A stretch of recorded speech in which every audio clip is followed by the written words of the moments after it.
கும்பகோணத்தில் யுனெஸ்கோ விருது பெற்ற பழமையான கோயிலுக்குள் புகுந்த மழைநீர் குளம் போல் காட்சியளிக்கிறது.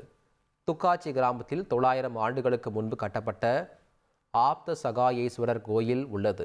ஓராண்டுக்கு முன்பு கோயில் புதுப்பிக்கப்பட்டு கும்பாபிஷேகம் நடத்தப்பட்ட நிலையில் மழைநீர் கோயிலுக்குள் புகுந்துள்ளது.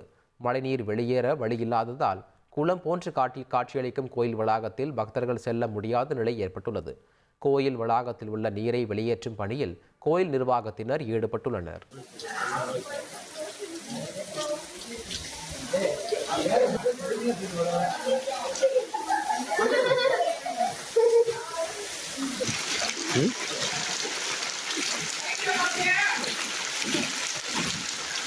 செம்பரம்பாக்கம் ஏரிக்கு நீர்வரத்து தொடர்வதால் உபரிநீர் திறப்பு 6000 கனஅடியாக அதிகரித்துள்ளது.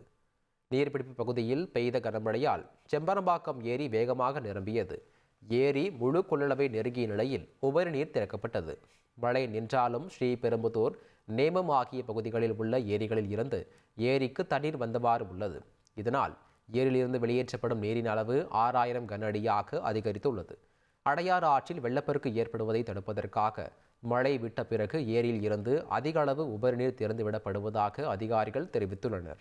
ஏரியில் 21 அடிக்கு நீர்மட்டத்தை வைத்து கண்காணிக்க அதிகாரிகள் முடிவு செய்துள்ளனர். சென்னையில் மழை வெள்ளத்தால் 5 தரைப்பாலங்கள் நீரில் மூழ்கியதால் போக்குவரத்து துண்டிக்கப்பட்டு மக்கள் கடும் அவதிப்பட்டனர்.